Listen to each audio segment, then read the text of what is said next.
Olá, bom dia. Bom dia, meus irmãos. 11 de janeiro de 2024. Uma ótima oportunidade da gente refletir na palavra do Senhor. E eu agradeço a Deus por você que está aí, né? Para a gente então meditar na palavra. Hoje eu vou trazer aqui um pequeno resumo da mensagem que foi pregada ontem na igreja, chamada Dieta Espiritual, né? Porque dieta é mudança de hábito. Às vezes a gente, quando está fazendo dieta, a gente cola na porta da geladeira para a gente não esquecer, né? Para a gente saber todas as coisas que tem que ser feito nos horários devidos, a alimentação do momento, a quantidade de água que bebeu. Então tem que estar sempre rememorando, sempre trazendo à memória aquilo que é dieta, o que faz parte do processo da dieta, para que a gente possa cumprir direitinho, né? E assim obter os resultados, né? Que a gente precisa, o resultado de uma saúde melhor, o resultado de um corpo melhor, de um pouco mais de energia, né? A dieta ela serve para esses fins, né? Também. Então, é por isso que eu vou repetir a mensagem, porque é uma dieta. Então a gente vai, quer dizer, eu não vou repetir a mensagem, mas eu vou trazer aqui a memória, um resumo, alguns acréscimos, algumas coisas relacionadas à mensagem, para que a gente possa fazer essa dieta espiritual. Porque ontem, por exemplo, a gente viu que existe um intercâmbio entre o mundo espiritual e o mundo físico, né? Nós não somos só um amontoado de carnes que pode ser tocado, a gente também é energia, a gente também tem corpo físico, tem corpo espiritual, né? A gente também é espírito. E essa correlação entre corpo e alma, a mesma preocupação que a gente tem com a matéria, a gente precisa ter também com o espírito, né? A gente se preocupa com datas de vencimento dos alimentos. Você chega no mercado, se a lata estiver amassada, você não compra. Se a validade estiver perto de vencer, você não compra. Você está sempre preocupado em lavar as frutas, em cuidar direitinho para que você não coma, não venha ingerir toxinas, né, no seu organismo, né? A gente se preocupa com o corpo físico, mas muitas vezes a gente negligencia o espiritual. E da mesma forma que o corpo físico pode ser danificado, pode ter a saúde alterada, a saúde prejudicada pela ingestão de alimentos nocivos, também o nosso homem espiritual, a nossa realidade espiritual também pode ser alterada por causa de elementos nocivos que ela vai digerindo. E é a gente que trabalha nisso, né? Então, dieta é mudança de hábitos, né? E mudança de hábitos requer treinamento. Então a gente tem que treinar todo dia o nosso corpo para ficar legal. E a gente tem que treinar a nossa mente todo dia para ela ficar legal. E a gente tem que treinar o nosso espírito todo dia também para ficar legal, né? Para ficar em dia, para ficar de acordo, né? Quando Paulo fala assim, sede meus imitadores como eu sou de Cristo, imitar alguém, emular a vida de alguém na gente, né? Como Paulo vai colocar ali, requer treinamento, né? Uma vez um irmão falou comigo o seguinte: eu viajei tantos quilômetros para vir aqui para dar um abraço numa pessoa, só para isso. Eu não tinha outra coisa para fazer aqui em Juiz de Fora, a não ser vir aqui e dar um abraço na pessoa. Aí ele fala assim, cuidado é treinamento. Aí na hora que ele falou isso, ficou na minha mente. Falei, gente, assim como cuidado, existem muitas outras coisas, muitas outras virtudes que a gente precisa praticar, a gente precisa treinar para a gente ficar bom nisso, sabe? Às vezes a gente olha uma pessoa, vê essa pessoa bondosa, o fulano é tão bom, ele treinou isso, né? Ele foi fazendo, né? Ah, o fulano ora tão bem, foi treinando. Ah, o fulano intercede tão bem, foi treinando. Ah, o fulano aconselha tão bem, é tudo treinamento. Tudo treinamento. A gente melhora a nossa condição espiritual também treinando isso, né? Assim como a gente faz com o corpo físico. Para não ficar nas minhas palavras tão somente, quero ler Daniel capítulo 1, versículo 8, que é o texto áureo da nossa reflexão aqui, e é o texto áureo da mensagem, foi o texto áureo da mensagem de ontem, nesse contexto de dieta espiritual. O texto que fala assim, ó: Daniel assentou em seu coração não se contaminar com a porção do manjar do rei, nem com o vinho que ele bebia, e, portanto, pediu ao chefe dos eunucos que lhe concedesse que não se contaminasse. Então, veja bem, Daniel e seus amigos, juntamente com outras pessoas de classe social elevada, foram levados para a Babilônia. Quando o Império Babilônico invadiu Judá, então desterrou tudo e levou pessoas em cativeiro, levou presas essas pessoas. Daniel foi preso, foi levado como escravo para uma terra distante, e ele mesmo nessa mudança de geografia, pensa bem, Daniel com 13 anos, onde um rapaz começava a vida adulta, né? Ele já podia ser emancipado, contrair casamentos, podia ir tocando a vida. Quando Daniel então está começando a despontar para a vida dele, ele é levado para uma terra distante, e lá ele tem que, se quiser, despontar a vida dele lá dentro daquela terra distante. Ele poderia ficar revoltado, mas ele fez o exercício daquela condição de entender que a soberania de Deus sabe o que está fazendo. Né? A providência divina sabe como está agindo. Então Daniel, ele se enquadra, ele se encaixa naquilo que Deus quer fazer. Ele fala, bom, já que eu estou em terra estranha, então eu vou manter uma dieta espiritual para não contaminar com isso aqui. Porque os impérios, os reis, eles eram como se fosse a própria encarnação da divindade. Então os reis muitas vezes eram adorados, tinham imagens de sua homenagem, né? E os impérios tinham seus deuses, as suas próprias divindades. Essa comida que Daniel rejeita aqui era comida consagrada às divindades da Babilônia. Mas Daniel fala o seguinte, eu estou numa terra estranha, mas eu vou manter a minha dieta espiritual.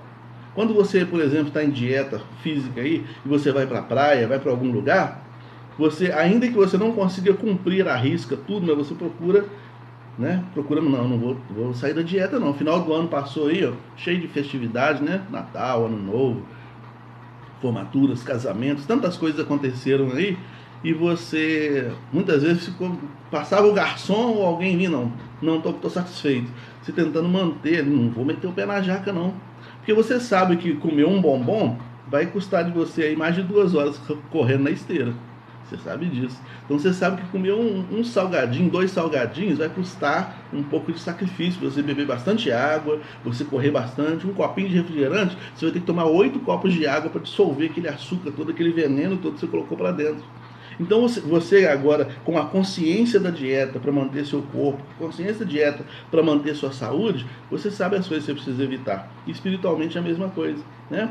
Um pouquinho, de repente, de um vinho que Daniel tomasse aqui, podia estar comprometendo ele com a fé dele. Um pouquinho do manjar que ele se comprometesse aqui, podia comprometê-lo com a fé que ele tinha guardado no coração ao longo dos anos que ele estava em Judá. Entende? Então, Daniel tinha essa preocupação de manter sua dieta, mesmo em terra estranha, sua dieta espiritual, que ele considerava ser a mais importante, né? E a gente também precisa pensar do mesmo jeito, né? Manter do mesmo jeito. Eu gosto muito de pastel.